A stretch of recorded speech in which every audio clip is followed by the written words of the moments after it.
মাপ পাওয়ার অযোগ্য হয়ে গেছেন আপনারা। এত ঋণের বোঝা আমাদের মাথার উপরে দিয়ে গেলেন।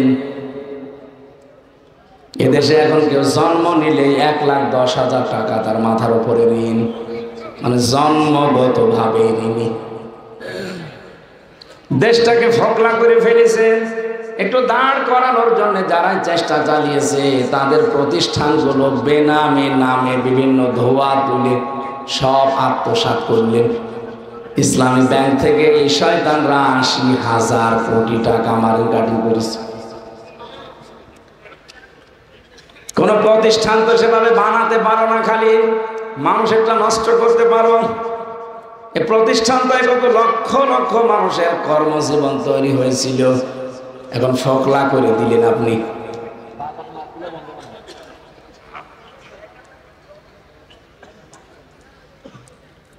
যাওয়ার সময় যে আমার দেশ পত্রিকা একটা রিপোর্ট বের করেছে, তাও ভিডিও আকারে, যারা পালিয়েছে 2 বোন যাওয়ার সময় 14টা সুটকেস বিমানের যে পাইলট আছে বলছে সুটকেস গুলো উঠেছে, বলে হ্যাঁ চলো, কারোর সাথে কথা বলেনি। আপনার নোয়াখালীর কাওয়া কাকুর সাথেও বলেনি। কাওয়ার আছে বলবে যে চলে যাচ্ছে দোয়া করো, তাও বলেনি। দেশের মানুষকে তো বললই না, কাওয়াকেও বলেনি। এমনকি কাওয়া পালিয়ে যাওয়ার পরে ইন্ডিয়াতে নাকি দেখা করতে চেয়েছিল, রাজিও হয়নি, যে কাওয়া আমার দরকার নেই।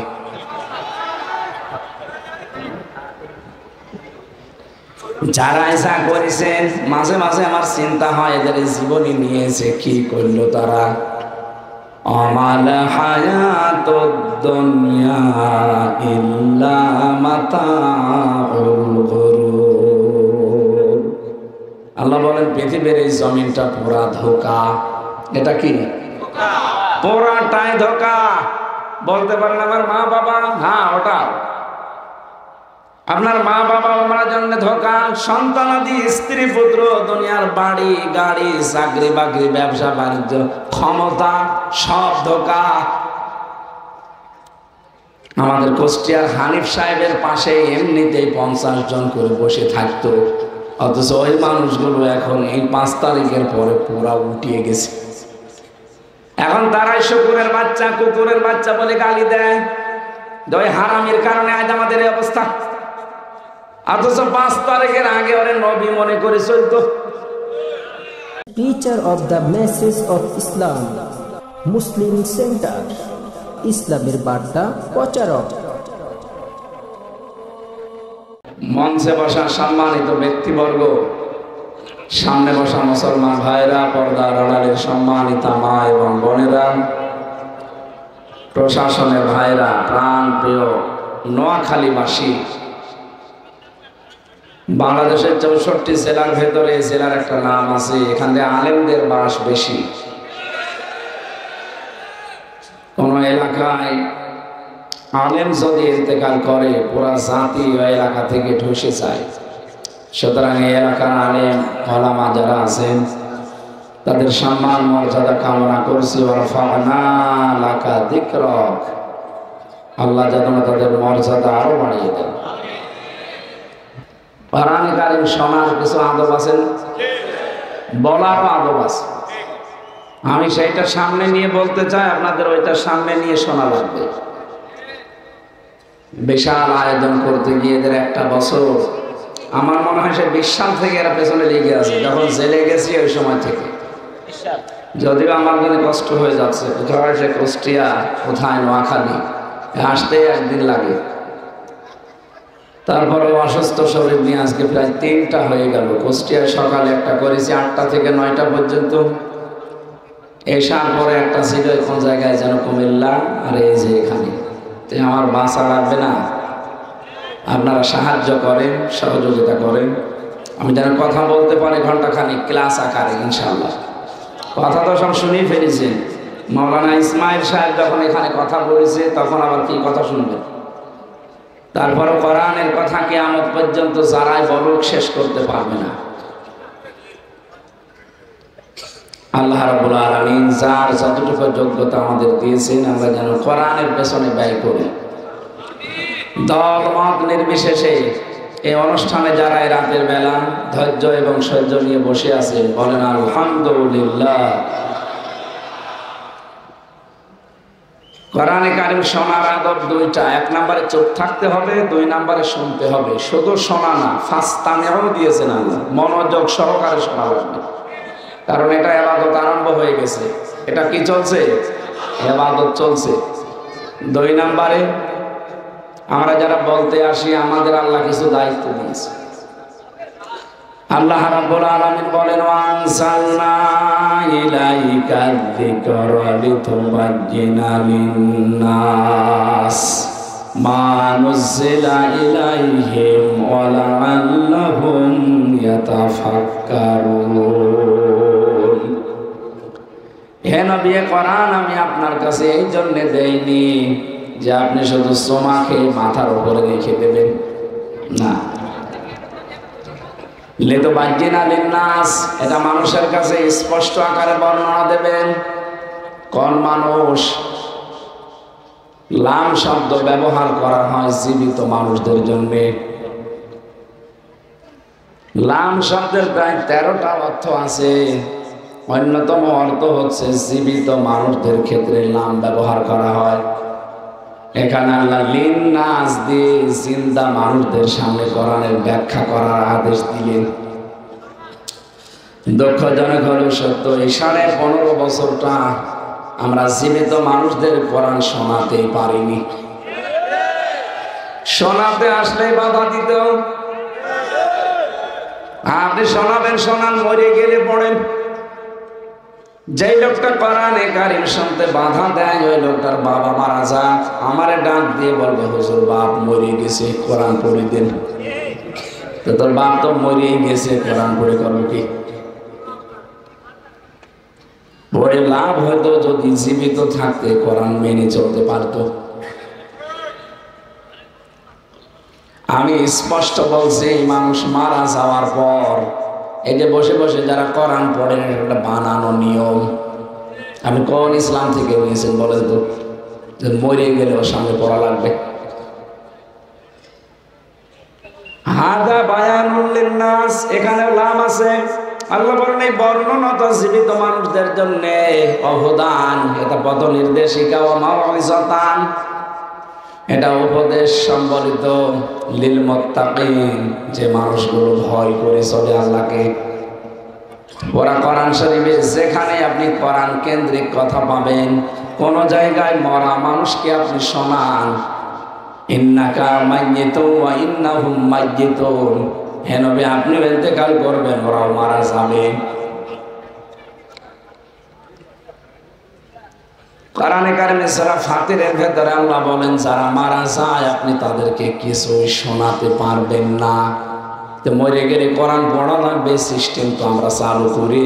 এই জালেমদের একটা ব্যবস্থা করে দিয়েছি যে জীবিত মানুষদেরকে শোনানোর দরকার নেই, এই জন্য ওরা এত বাধা দিত।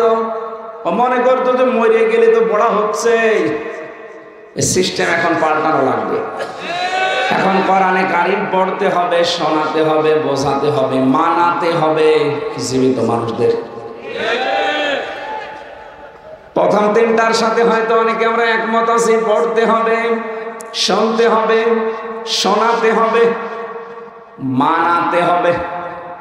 কি এই 4 নাম্বারটার সাথে অনেকের মিল নেই।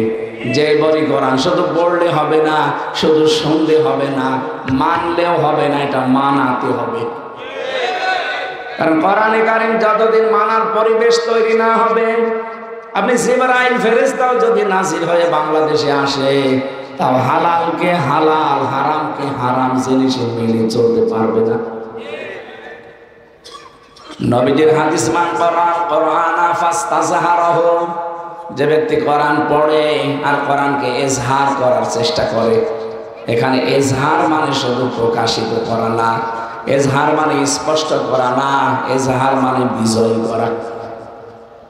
যতদিন পর্যন্ত এই দেশে কোরআন বিজয়ী না হবে, যত নিয়ম নীতি এই দেশে আছে সবার উপরে কোরআন বিজয়ী থাকা লাগবে। আর এই উদ্দেশ্যে যত নবী আর রাসূল আপনি দেখেন প্রত্যেকেই তার যুগে দিন কায়েম করা এই দায়িত্ব পেয়েছিলেন। বিশ্ব নবীকে আল্লাহ কোরআনে কারিমে বারবার আদেশ দিয়েছেন, ওয়াল্লাযী আরসালা রাসূলাহু বিল হুদা ওয়া দীনিল হক লিইয়ুযহিরাহু আলা দীনি কুল্লি। এখানে ইয়ুযহিরাহু দিলেন কেন? যত নিয়ম নীতি দুনিয়ায় আছে সবার উপরে এটাকে নিয়ে আসা লাগবে। আজ বাংলাদেশ সহ বিশ্বে 4,500 ধর্মের মানুষ আমরা আছি। 4,500 ধর্মের ভেতরে একমাত্র কেবলমাত্র শুধুমাত্র বিজয়ী হওয়ার মতো ধর্ম, দিন, জীবন ব্যবস্থা ইসলাম বা কোরআন। কোরআনে কারীম ছাড়া, ইসলাম ছাড়া পৃথিবীতে বিজয়ী হওয়ার কোনো ধর্ম, দিন নেই। যা আছে ওগুলোর পেছনে সব মানুষের হাত আছে, আর কোরআনের পেছনে হাত আছে সরাসরি আল্লাহর। ইন্না নাহনু নাযালনা যিকরা ওয়া ইন্না লাহু লাহাফিজুন। অবশ্যই এটা আমি আল্লাহ নিজে নাযিল করেছি, আর এইটাকে আমি নিজে হেফাজত করব, দায়িত্ব নিয়ে নিয়েছি। এখানে বাংলাদেশ সহ বিশ্বে আজ যারা আল্লাহর এই কোরআনের পেছনে বিভিন্ন কায়দায় লেগে আছেন, কোরআন প্রেমিক মানুষগুলোর পেছনে লেগে আছেন, সফল হতে পারবেন না। আপনি যতই চেষ্টা করেন শেষ বেলায় যে হুমড়ি খেয়ে পড়বেন। যারা পালিয়ে গেছেন তাদেরকে আহ্বান জানাচ্ছি, ষড়যন্ত্র বন্ধ করেন। আপনারা তো চলেই গেছেন, আবার কি করেন? যেখানে আছেন ওখানেই মরে যান না কেন? কয়েকদিন আগে আমি বেগমগঞ্জ, এটা আর ওখানে বেগম পাড়া, এটা বেগমগঞ্জ না, এটা বেগম পাড়া, সাহেব পাড়ায় গিয়েছিলাম মালয়েশিয়া। ঘরগুলো সব তালা লাগানো, ও শয়তানরা ঘরে যে থাকে না, হোটেলে থাকে। যেই হোটেলে উঠে দেখি 2-3টা শয়তান বসে আছে। কি বলো? হুজুর আমরা আগে পালিয়েছি।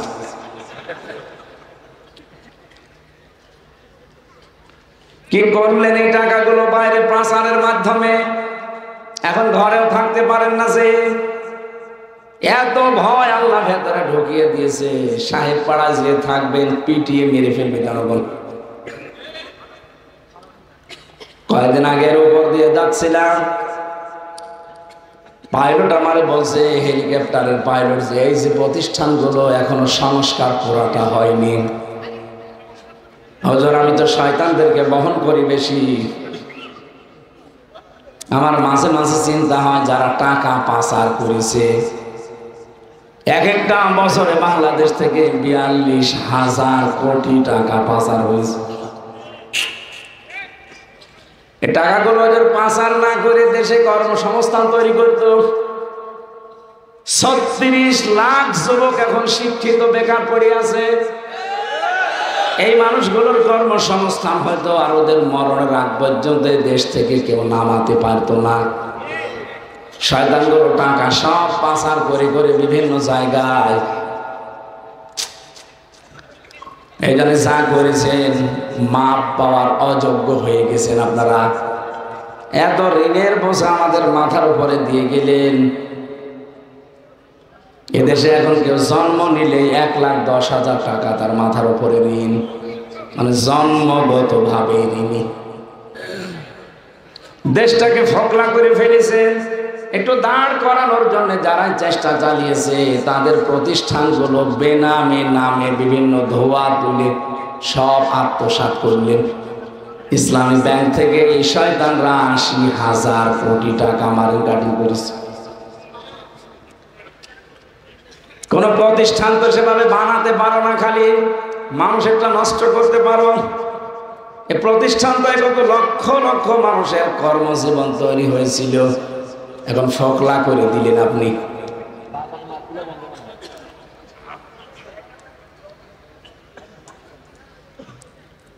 যাওয়ার সময় যে আমার দেশ পত্রিকা একটা রিপোর্ট বের করেছে, তাও ভিডিও আকারে। যারা পালিয়েছে 2 বোন, যাওয়ার সময় 14টা সুটকেস বিমানের যে পাইলট আছে, বলছে সুটকেস গুলো উঠেছে, বলে হ্যাঁ চলো। কারো সাথে কথা বলেনি, আপনার নোয়াখালীর কাওয়া কাকুর সাথেও বলেনি। কাওয়ার আছে বলবে যে চলে যাচ্ছে দোয়া করো, তাও বলেনি। দেশের মানুষকে তো বললই না, কাওয়াকেও বলেনি। এমনকি কাওয়া পালিয়ে যাওয়ার পরে ইন্ডিয়াতে নাকি দেখা করতে চেয়েছিল, রাজিও হয়নি, যে কাওয়া আমার দরকার নেই।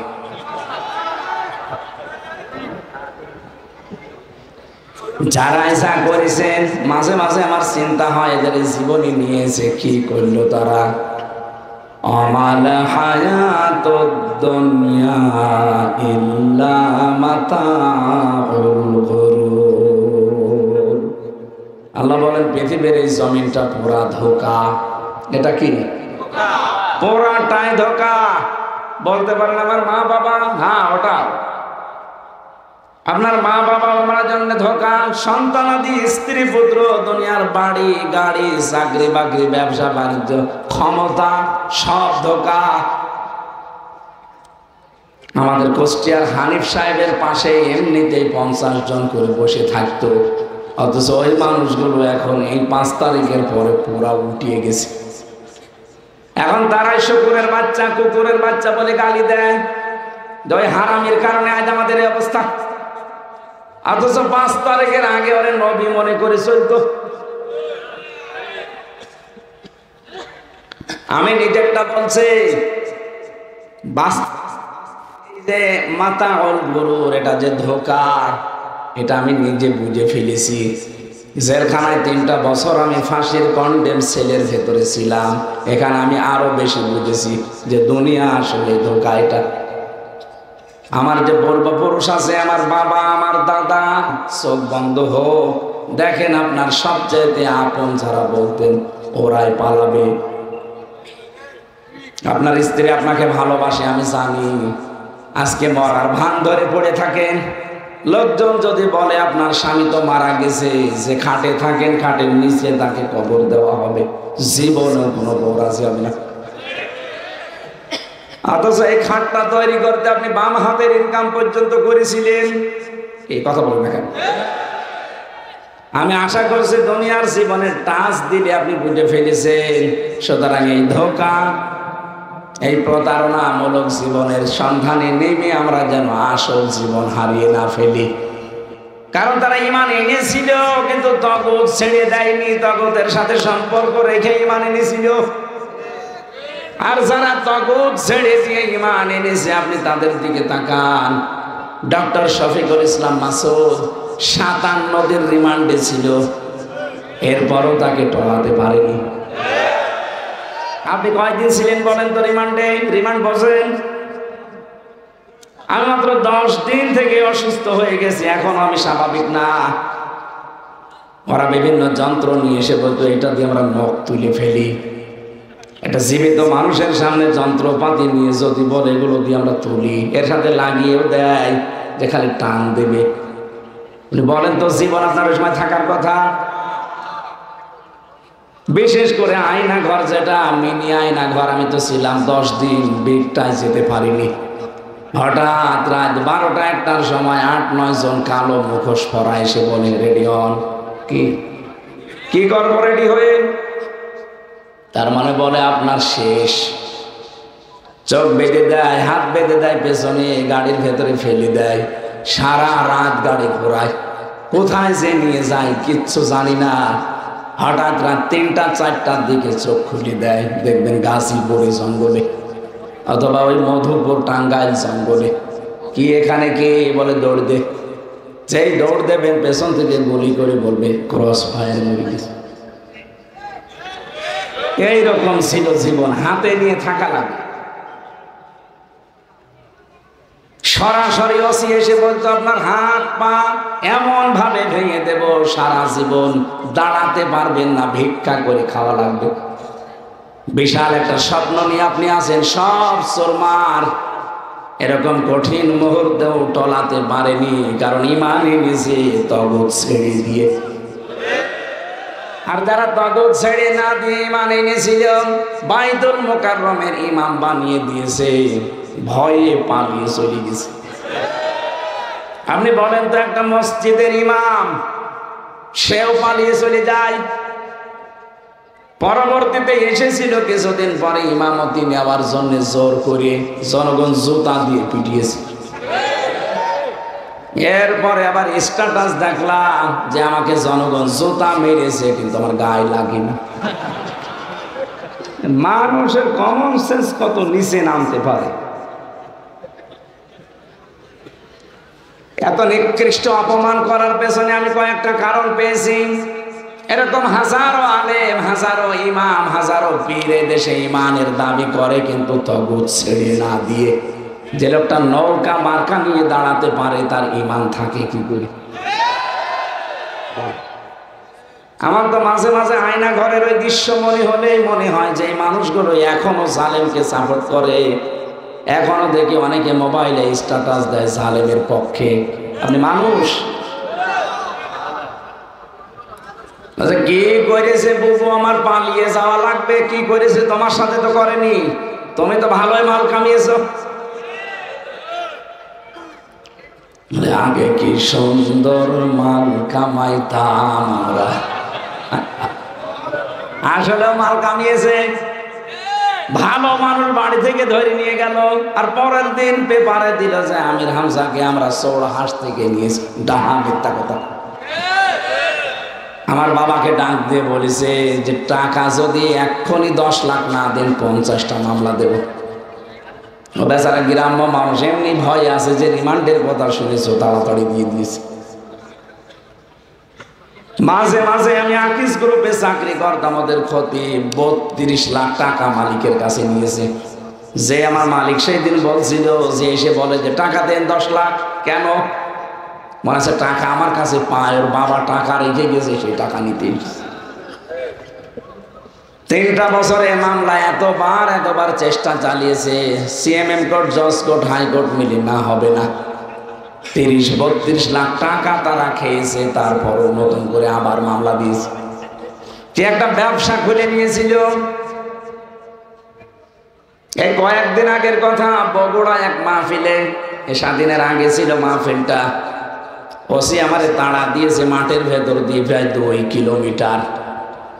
ধানের জমিন দিয়ে দৌড়াতে পা হাত পা কেটে আমি তো অন্ধকারে ধরতে পারিনি, কিন্তু গাড়িটা ধরে নিয়ে গেছে। গাড়ি আর ড্রাইভার নিয়ে গেছে থানায়। টাকা নিয়েছে বিভিন্ন মানুষকে ভয় দেখিয়ে। মাওলানা আব্দুল বারী সাহেব ছিল, তার কাছে 1,13,000 টাকা নিয়েছে। কিন্তু 5 তারিখের পরে পট পরিবর্তন হয়ে গেলে ওর নামে বিভাগীয় মামলা, ওরা এখন একেবারে পাঠিয়ে দিয়েছে কক্সবাজার। আমি রংপুর থেকে আসার সময় সিরাজগঞ্জ গোল চত্বরে বসে এক দোকানে চা খাচ্ছি, দেখি উনি চলে এসেছে। কার কাছে খবর নিয়ে চলে এসেছে। এসে আমারে বলছে, হুজুর আসসালামু আলাইকুম। কে আপনি? বলছে আমি ওই সে ওসি আজাদ। আরে ভাই আপনাকে খুঁজছি, এদিকে আসে। কোথায় ছিল? বলছে আমি তো পালিয়ে বেড়াচ্ছি। আমার এখন পাঠিয়ে দিয়েছে একেবারে সেই কক্সবাজার। আমার চাকরি থাকবে কি যাবে, টলমল অবস্থায় আছে। আপনি আমারে মাফ করে দেন। একটা বরদোয়া দিয়েছিলেন এক মাহফিলে, ওর পর থেকে লোকজন আমার খুঁজে বেড়াচ্ছে। এই দেখেন আমি কি সুন্দর দাড়ি রেখেছি, 3 মাসেই দেখলাম দাড়ি এত বড় বড় হয়ে গেছে। আমরা মাফ করে দিয়েছি, কিন্তু টাকা ফেরত দেন। মাফ করে দেবো, কিন্তু টাকাটা তো ফেরত দেবেন। বিনা কারণে আমার দাঁড়িয়ে 2 কিলোমিটার মাঠের ভেতরে আমি মাফ করে দিয়েছি যান, কিন্তু টাকা তো আমার একা না, মাওলানা বারী সাহেবের টাকা। টাকাগুলো দেন। আমার বছর টাকা নেই না, মাল তো কম কামাননি, টাকা ফেরত দেওয়া লাগবে। 7 দিন সময় দিয়েছিলাম, দেখলাম টাকা দিয়েছে 1,13,000 টাকা। বলছে হুজুর আর পারবো না। ঠিক আছে না। আমার মনে হয় বাংলাদেশের ইতিহাসে এই প্রথম যে কোনো পুলিশ টাকা ফেরত দেয়। পড়িয়েছে দেখে কি সিস্টেম ছিল মাল কামানোর। ভালো মানুষ হয়ে আছে, মুরব্বী মানুষ ঘরে, চোখ খুলে দেখছে থানার হাজতে। কি গো তুই গাছ কেটেছিস? কখন? স্বপ্নে। আমি কি বেশি বলে ফেললাম? এইটাই চলছিল দেশে, সারা দেশে এটা চলছে। সব চাইতে বেশি এগুলো হয়েছে সাতক্ষীরা, চাঁপাইনবাবগঞ্জ, পাবনা। এই তিনটা জেলা করা জাহান্নাম বানিয়ে ফেলেছিল। বুলডোজার দিয়ে ঘর বাড়ি সব ভেঙে দিয়েছে, একেবারে সরাসরি বাড়ি চাই এই জায়গায় গুলি লাগিয়ে গুলি করছে। কত ভিডিও আমার মোবাইলে আছে, কি আশ্চর্য গো। আমার কুষ্টিয়ার সাবেক এক এসপি ছিল এক কুলাঙ্গার, ওর জন্মের ঠিক আছে বলে আমার মনে হয় না, কারণ আলেমদের নাম ধরে গালি দিত। বলেছিল আলেমদের হাত ভেঙে দেব, জেল খাটাবো। শুধু বঙ্গবন্ধুর ওই মূর্তি কে যেন নাক ভেঙে দিয়েছিল, তাই ও মনে হচ্ছে নবীর চাইতেও বঙ্গবন্ধুর আসল বাবা।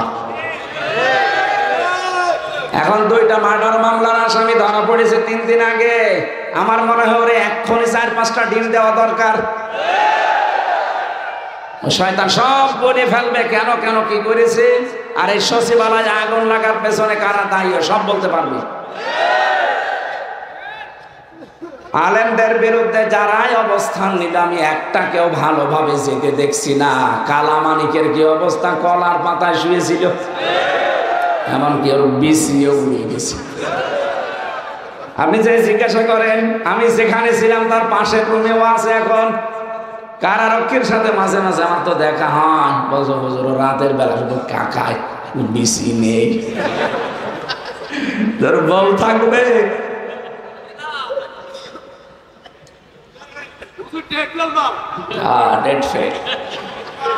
এই শয়তান আল্লামা সাঈদীর ব্যাপারে বলেছিল যে একে আমি ফাঁসি দিতে পারলাম না, আমার জীবনের বড় আফসোস।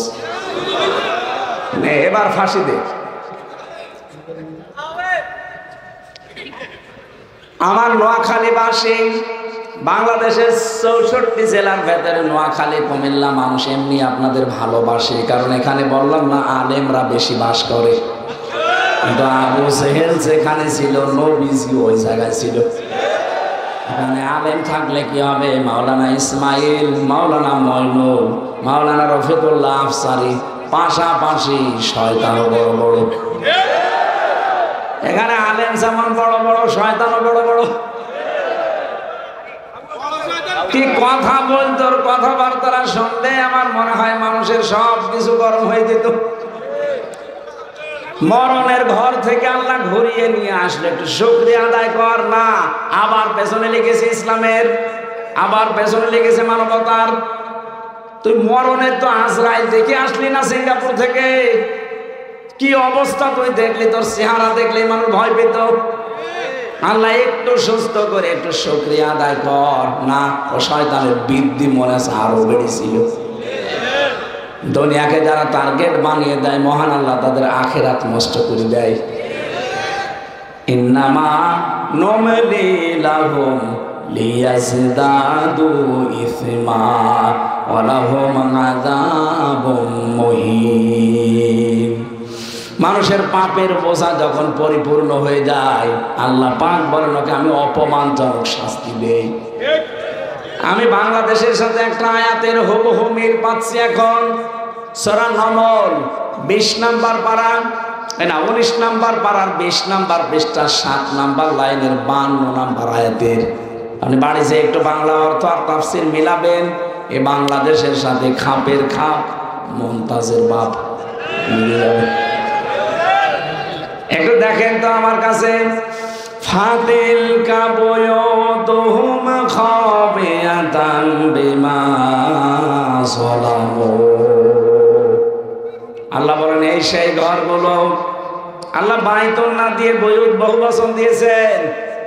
আল্লাহ পাক বলেন এই সেই ঘরগুলো খাবিয়াতান, জনশূন্য করে দিয়েছি, পরিত্যক্ত বানিয়ে দিয়েছি, বিমা যালামু, এদের জুলুমের কারণে। জালেমরা যেখানে যেখানে, সারা বাংলাদেশের 630টা থানা, কম বেশি প্রায় জায়গায় আমি গেছি, যেখানে জালেমরা জুলুম করেছে পুরা জায়গাটা পর্যন্ত আল্লাহ অভিশপ্ত করে দিয়েছে। আপনি জালেমদের বাড়ি ঘরের দিকে তাকাবেন। আমার কুষ্টিয়ার হানিফের বাড়ি এখন গণ টয়লেট হয়ে গেছে। আপনাদের কালা কাকর বাড়িটাও ওই রকমই। এই পাশের জেলা কুমিল্লা, মানুষের বিরুদ্ধে সবচাইতে বেশি এই দেশে ইসলামের বিরুদ্ধে যারা ঠান্ডা মাথায় ষড়যন্ত্র করেছে, এই লাকসামের ওই লোকটা একটা। তার বাড়ি ঘর দেখেন, বাড়ির সামনে লিখে দিয়েছে মানুষ আয়না ঘর। জালেমদের অধিকাংশ বাড়ির নিচের আমি খবর জানি, কারণ অধিকাংশ মানুষকে যারা টর্চার সেলে নিয়ে জুলুম অত্যাচার করতো তাদেরকে পরে ছেলে পেতাম। যত মানুষের সাথে ছেলে আমার দেখা, এই নোয়াখালীর একজন ছিল হাতিয়ায় বাড়ি, হাতিয়ায় জেলায় না, এই লোকটা একজন আলেম কওমি মাদ্রাসার, আমার সাথে পাশের ছেলে ছিল, কি এত অত্যাচার করেছে। আমারে বলছে, হামজা ভাই আপনার সাথে কি করেছে আমি জানি না, তবে আমার নিয়ে পায়ের ভেতর দিয়ে হাত ঢুকিয়ে পায়ের ভেতর দিয়ে হাত দিয়েছে, এরপরে সামনে লোহার ব্যারিকেডের সাথে তালা লাগিয়ে দিয়েছে। 24 ঘন্টা এভাবে আমি তালা মারা, একদিন 2 দিন 5 দিন না। ওখানে আমি শুনেছি নাকি 10 বছর 12 বছর 14 বছর পর্যন্ত একটা মানুষ পড়ে আছে, ও জানি না যেটা কোন বছর, ওর নাম কি তাও ভুলে গেছে। এক একজনের নখ এত বড় বড় নখ হয়ে গেছে। মাঝে মাঝে রাতের বেলা চোখ যখন খুলে নিয়ে যেত, আমার তো রাত 11টা 12:30 1টার সময় নিয়ে যেত, জোহরের সময় নিয়ে যায়, আর রাত 11:30 12টার সময় নিয়ে আসে, টাঙিয়ে রাখে, 11-12 ঘন্টা টাঙিয়ে রাখে। আমার মতো একটা দুর্বল মানুষ, আমি এমনি চলতে পারি না, মাথায় দড়ি লাগিয়ে মনে হচ্ছে ছাগল টেনে নিয়ে যাচ্ছে, পেছনে হ্যান্ডকাপ লাগায়, সামনে দিনই তো হয় পেছনে লাগিয়ে দেয় যেন হাত কেটে যায়, পায়ের সাথে ডান্ডা বেড়ি লাগিয়ে, চোখে কালো কাপড় দিয়ে বেঁধে দিয়ে যখন নিয়ে যেত বলতাম একটু খুলে দেন দেখি কোন জায়গা, যদি একটু উঁচু করে দিত ওই চোখটা দিয়ে দেখতাম কেউ কেউ লিখে রেখেছে দেওয়ালের সাথে, এত বড় বড় নখ হয়ে গেছে, খুশিয়ে খুশিয়ে ভাঙা ভাঙা অক্ষরে লিখবে যে ভাই কেউ যদি বাইরে যেতে পারেন এই নাম্বারটায় বলবেন যে আমি বেঁচে আছি।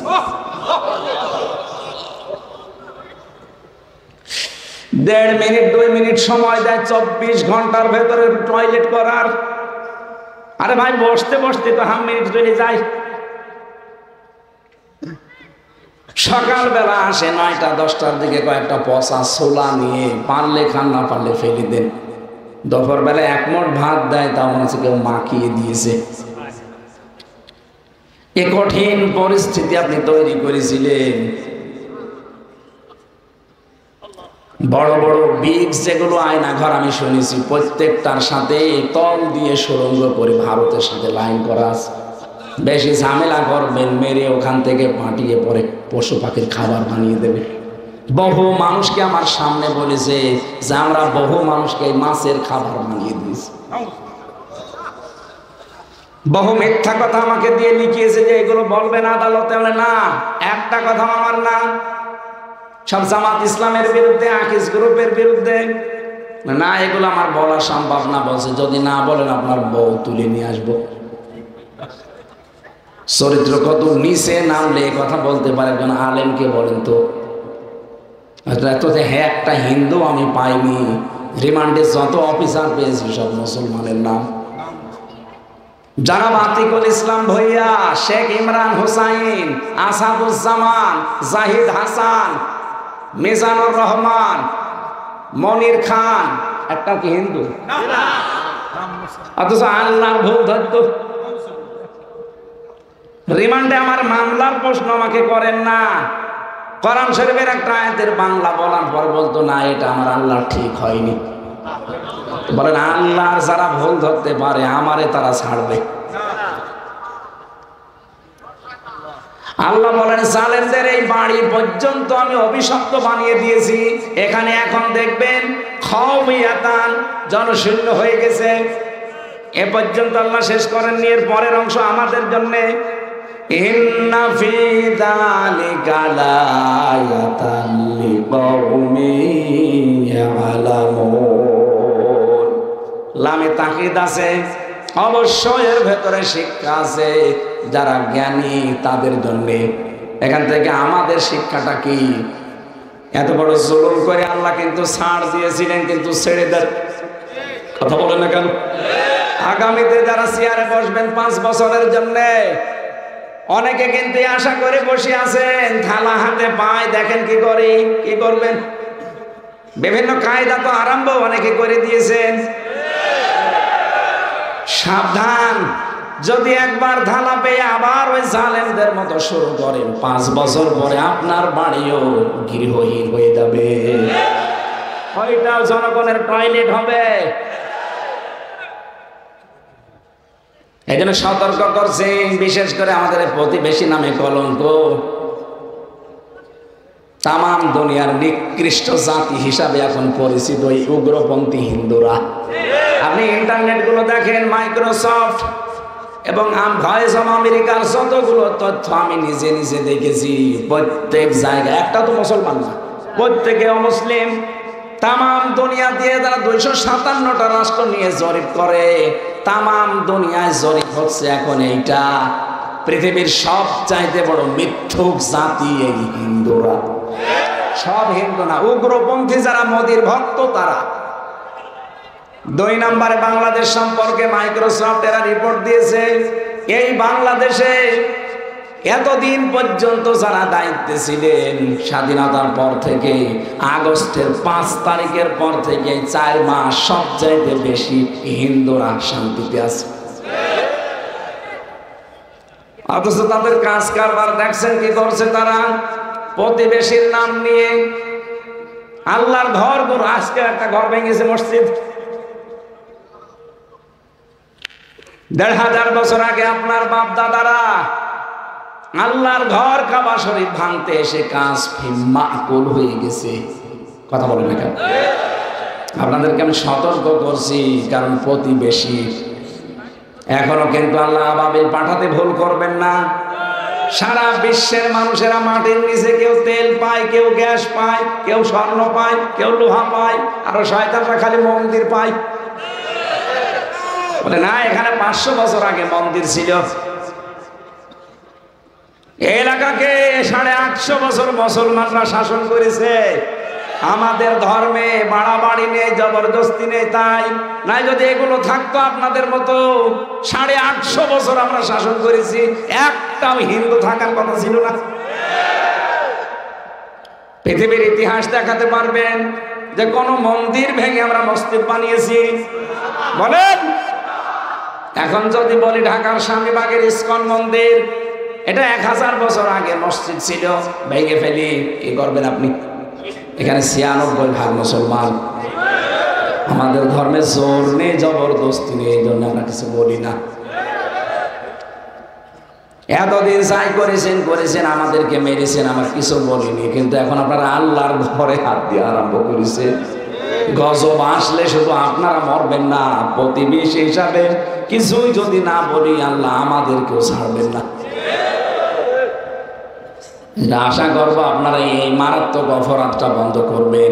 সারা দুনিয়া ধিক্কার দিচ্ছে, কারো সাথে ওদের মিল নেই। আপনি জানেন ওদের কারোর সাথে মিল নেই। পাকিস্তানের সাথে ওদের মিল নেই, আফগানিস্তানের সাথে মিল নেই,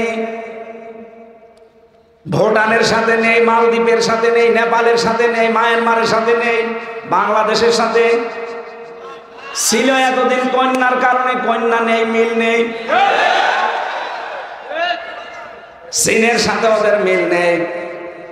আপনাদের ছাড়া যদি এতগুলো দেশ সব চলতে পারে, বাংলাদেশ ভারত ছাড়া চলবে, কোনো অসুবিধা নেই। প্রতিবেশী যদি প্রতিবেশীর মতো থাকতে পারেন, সম্মান দেব। প্রতিবেশী যদি মালিক হওয়ার চেষ্টা করেন, কথা বলেন না কেন? আমাদের কিচ্ছু না থাকতে পারে, হালকা পাতলা ঈমান আছে, আমাদের মনুষ্যত্ব আছে আর ব্যক্তিত্ব আছে। এমনি কাউকে সম্মান দেয়, কিন্তু কারো খবরদারি আমরা মানি না।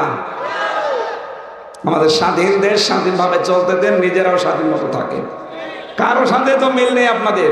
খ্রিস্টান মেয়েদেরকে আপনারা উলঙ্গ করে রাস্তায় হাঁটিয়েছেন।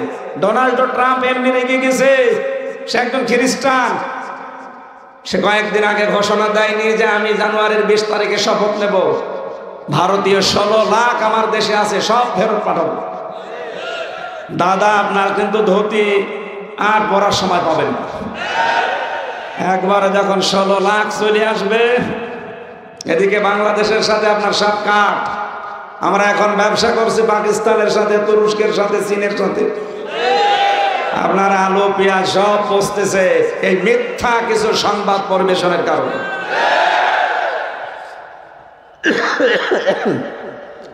আমি জানি কুকুরের লেজ সোজা হবে না,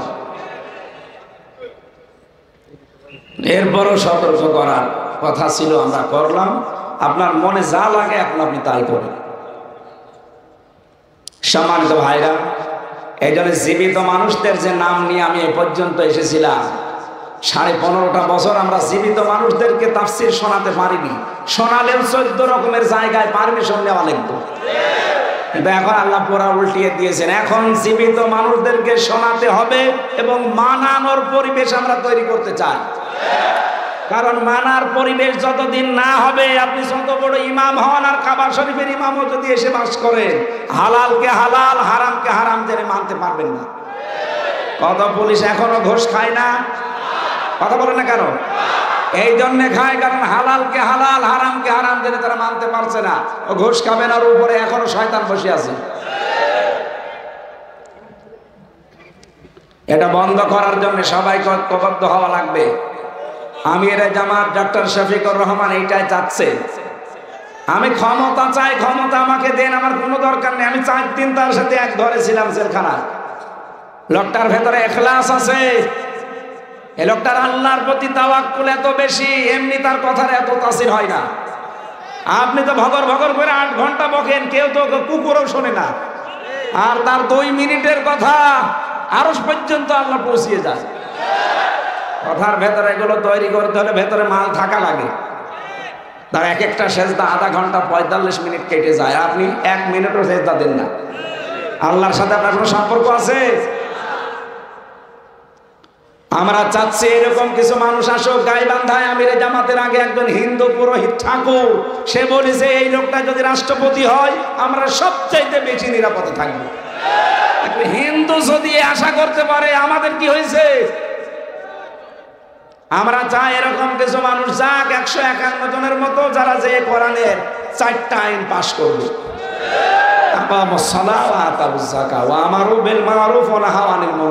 এই 4টা কাজ যদি সংসদে পাশ হয়, বাংলাদেশ একদিনের ভেতরে দেখবেন মিনি জান্নাত হয়ে গেছে। এটা ওয়াজ করার কাজ না, এটা বাস্তবে দেখানোর কাজ। আমরা সেই পরিবেশ তৈরি করতে চাই না। পরের শব্দে আল্লাহ দিয়েছেন আল্লাহুম ইয়াতাফাক্কারুন, যারা বসে বসে শুনতেছেন আপনাদের কাজ এই কথাগুলো নিয়ে বাড়িতে চিন্তা ভাবনা করা। বৈষম্য বিরোধী ছাত্র আন্দোলনের দফা ছিল কয়টা? 9টা। কয়টা? আজকের তেলাওয়াত কিন্তু আছে 6 দফা আছে। ওদের বানানো 9 দফা ছিল, এখানেই 6টা আছে। 1 নম্বরে তারা সব সময় বলতো ওই ওয়ান, বলতো না কথা। এর প্রথম শব্দ এটা। আল্লাহ ওইটা জানিয়েছেন, ইন্নাল্লাহা ইয়া'মুরু বিল আদলি, ন্যায় বিচার কায়েম করে। যে তারাও তো চাইতো ন্যায় বিচার। আসেন তো আল্লাহর এই আয়াতের ভেতরে যে 6টা পয়েন্ট আছে, আমরা একটু আমাদের জীবনে আছে কিনা দেখি। ইন্নাল্লাহা, অবশ্যই আমি আল্লাহ, ইয়া'মুরু, আদেশ করছে, বিল আদলি, তোমরা ন্যায় বিচার কায়েম করো, ওয়াল ইহসান, সদাচরণ করো, ভালো ব্যবহার করো, মানবতাকে ঠিক রাখো। 3 নম্বরে ইতাইযিল কুরবা, নিকট আত্মীয় স্বজনের খোঁজ খবর রাখো, বৈষম্য দূর করো। ওদের যে 9টা পয়েন্টের ভেতরে এটা ছিল না যে আমরা বৈষম্যহীন বাংলাদেশ চাই। আল্লাহ পাক বলেন ওয়ায়ানহানিল ফাহশাই ওয়াল মুনকারি ওয়াল বাগয়, আমি নিষেধ করলাম তোমাদের আরো 3টা কাজ। 1 নম্বরে তোমরা অশ্লীল কাজ করবে না, 2 নম্বরে মন্দ কাজে জড়াবে না, 3 নম্বরে সীমা লঙ্ঘন করবে না। ইয়াইযুকুম, তোমাদেরকে তিনি আদেশ দিচ্ছেন, ওয়াজ করছেন, লাআল্লাকুম তাযাক্কারুন, আশা করা যায় আল্লাহর ওয়াজ মেনে নিলে তোমাদের উপকার হবে। এবার আসেন তো আল্লাহর পয়েন্ট। প্রথম পয়েন্টটা ছিল বিল আদলি, ন্যায় বিচার। কি বিচার? ন্যায় বিচার আছে দুনিয়ায়। ইসলাম না থাকলে ন্যায় বিচার হয় না। আমি নিজে প্রমাণ। আমার এই ঠনপ মামলা 3টা বছর আপনি ঘোরালেন, সাজা লাগিয়ে দিলেও তো মাত্র 3 মাস জেলে থাকা লাগে আমার, কারণ আমাকে সন্দেহ করে ধরেছিলেন, আমার কোনো ভিত্তি পাননি। অথচ এই মামলাটা স্বাধীনের পরে শুধু তুলতে দেরি। বিচারপতি এভাবে দেখে বলছে, আমির হামজা, এ মামলার তো কোনো মাল নেই, কে দেখে বিচার করবো, যা সব খালাস করে দিলাম একেবারে। এতদিন জামিনে দিত না, এখন বলছে খালাস। আমি বলতেও গিয়েছিলাম যে বিচারপতি 3টা বছর তো এটা আপনার কাছেই ছিল, তখন তো কিছু বললেন না। এখন বলছেন যে কোনো মাল নেই, আগে মাল ছিল। আমার এই কথাই বলতো যে হুজুর আমার কিছু করার নেই, আমার হাত বাঁধা ছিল। কথা বলেন না কেন? 1628টা চেয়ার এই দেশে এখন আছে কয়টা? 1628টা মেন চেয়ার, এই চেয়ার না। যারা পালিয়েছে ওদের থেকে শুরু করে আপনাদের এই উপজেলা চেয়ারম্যান পর্যন্ত, এখন তার উপজেলা চেয়ারম্যান নেই, থাকবে কি? 2008 থেকে 24 পর্যন্ত যারা নির্বাচনের নামে প্রহসন করে, কেউ উপজেলা চেয়ারম্যান, কেউ মেয়র, কেউ এমপি, কেউ মন্ত্রী, কেউ প্রধানমন্ত্রী, জীবনও আপনি পরিচয় দেবেন না যে সাবেক এমপি, কারণ আপনি একটা চোর। পোস্টারে যদি লেখেন এতটুকু লিখবেন যে সাবেক চোর। হ্যাঁ, সাবেক এমপি আপনি লিখতে পারেন না। আপনাকে আমরা ভোট দেইনি, এই কথা বলছেন না কেন? আমরা ভোট দিয়েছি আপনাকে। আমার এখন 33 বছর বয়স। 18 বছর থেকে শুরু করলো, আমি 3 বার ভোট দিতে পারি, কই একবারও পারিনি। একবারও যদি আমি না পারি, পেরেছে কে? এক চাষি বিকালে পরে ভোট দিতে গেছে, বলছে চাষি আপনি এখন আসলেন, সকালে চাষা ভোট দিয়ে গেল, ওই সময় আসতে পারলেন না? তোমার চাষা তো 8 বছর আগে মারা গেছে। কি ভোট হয়েছে, কি আশ্চর্য দেশ গো। আর ওরা লেখে সাবেক এমপি, সাবেক মন্ত্রী। যত টাকা খেয়েছেন এই 16 বছরে সব টাকা ফেরত দেওয়া লাগবে, নয়তো 18 কোটি মানুষের পক্ষ থেকে কোনো মাপ নেই। কিসের আস্তাগফিরুল্লাহ পড়েন আপনি? আমার সাথে ওসি ছিল এই পাশে, আপনাদের ফেনি না, এখানকার আমি নাম নিলাম না, এই ওসি ছিল আমার সাথে, 8 বছর জেল তার। মাঝে মাঝে ফাঁসির ওই কন্ডেম ছেলে এসে আমার তো 24 ঘন্টা তালা লাগানো, 24 ঘন্টা সিসি ক্যামেরা দেওয়া, তালা লাগিয়ে ক্যামেরা দিয়ে আবার কারারক্ষী বসিয়ে রাখি। এত ভয় পেত আমার শরীর চলে না, আর ভয়ে ওরা বাঁচে না। মনে হচ্ছে 4 দেওয়াল ভেঙে মনে হয় আমি চলে আসবো। মাওলানা মামুনুল হক আর আমির হামজা মনে হচ্ছে বাঘের মতো ভয় পায়। কি আমি কি বলি এত বলেন তো? আমার মতো নরম ওয়াজ বাংলাদেশে কেউ করে না, একেবারে নরম নরম কথা বলি না। আপনি যা বলেন সব কলজে গিয়ে লাগে। আপনি তো কাজ করেন ওই রকম, তো কলিজাই লাগবে।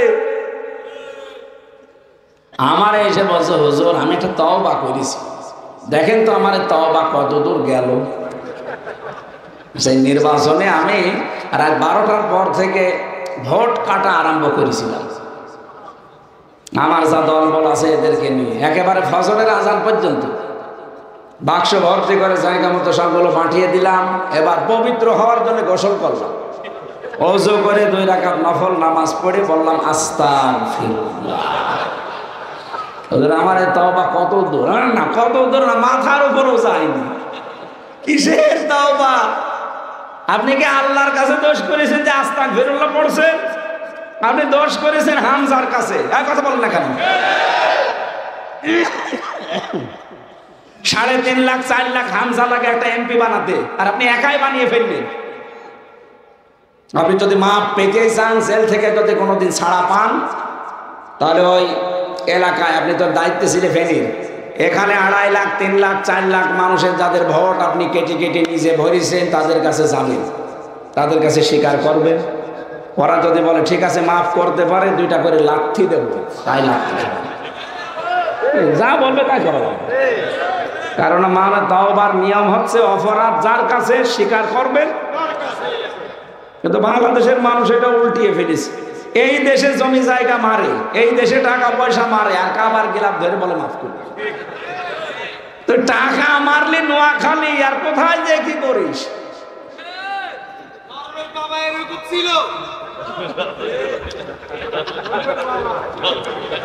আমি এবার তাফসিরে যাচ্ছি, দেখেন তো আলেম যারা আছেন, আমি আদলের ব্যাখ্যা পড়েছিলাম। আদল মামান আলাদা লোগাতান ওয়া শারহান, আদল কি, কত প্রকার, কাকে বলে।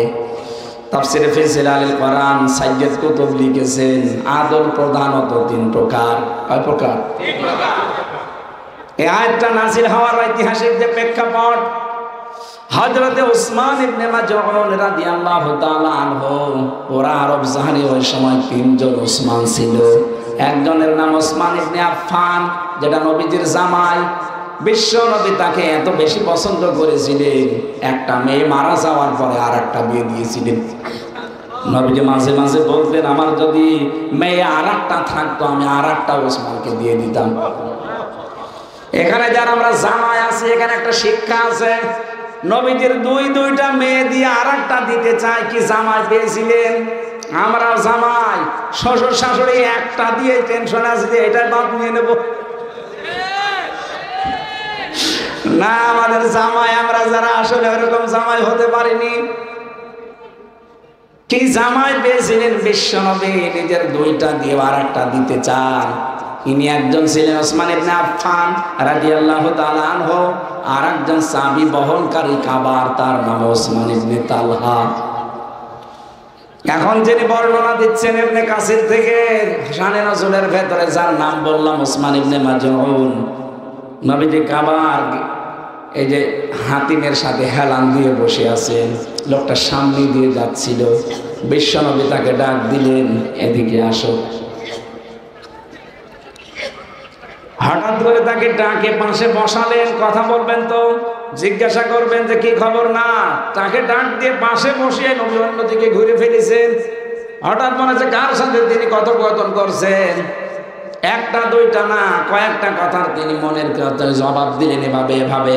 উনি মনে করছে আমারে ডাক দিয়ে নবীজি কি কথা বলে, কার সাথে, দেখি না তো কাউকে। অনেকক্ষণ পরে যখন শেষ হয়ে গেল, বলেন ইয়া রাসূলুল্লাহ, কার সাথে কথা বলেন? ডাক দিলেন আমাকে, কথা বলেন অন্যজনের সাথে।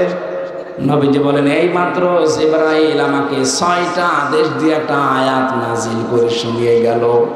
ইন্নাল্লাহা ইয়া'মুরু বিল আদলি, অবশ্যই আমি আল্লাহ তোমাদের আদেশ করছি তোমরা ন্যায় বিচার করবা। কি বিচার?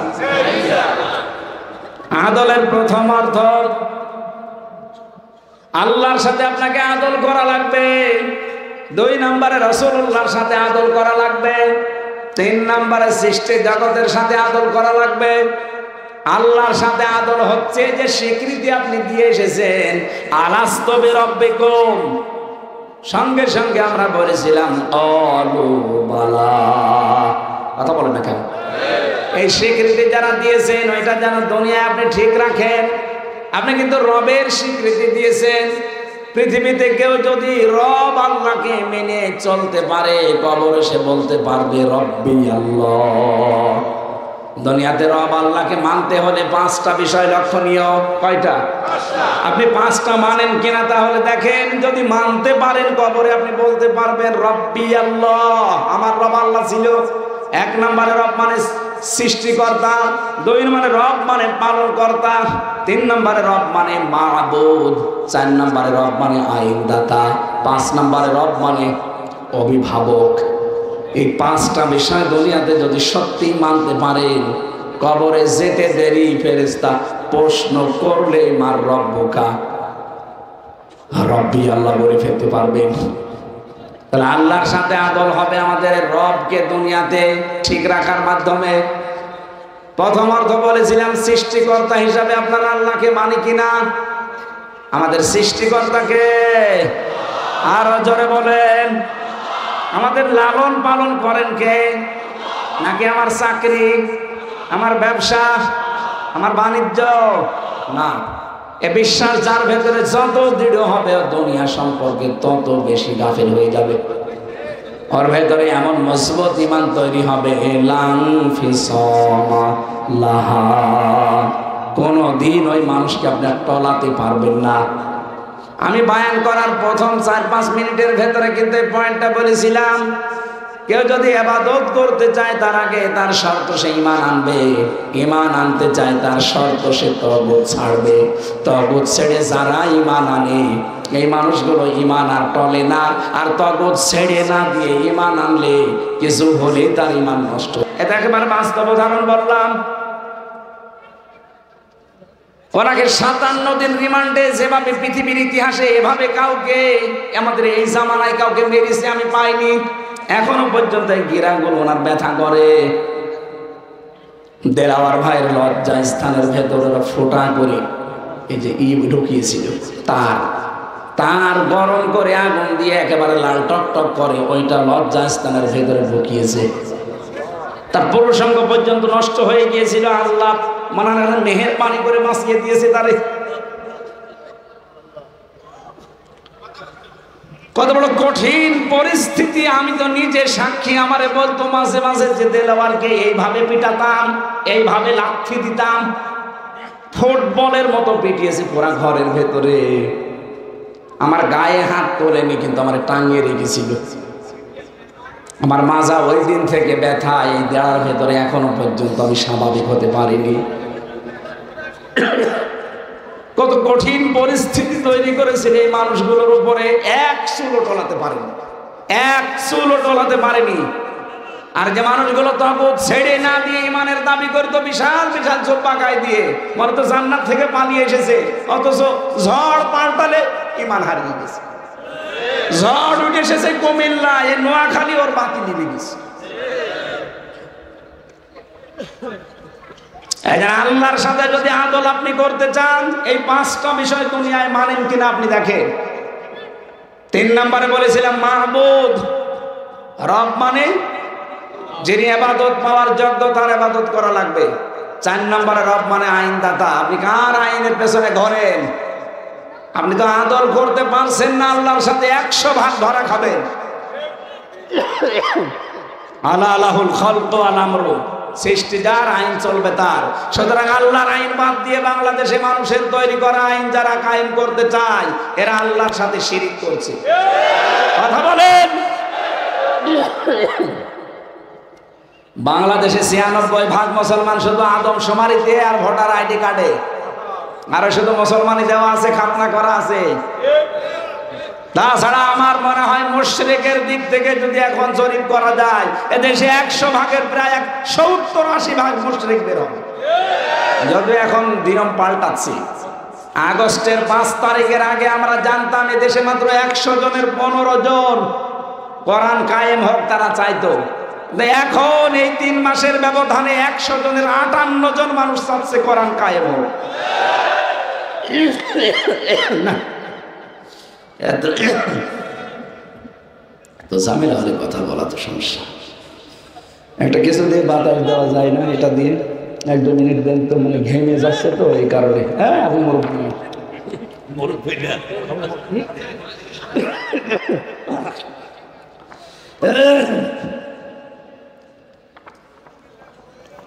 ঠিক আছে।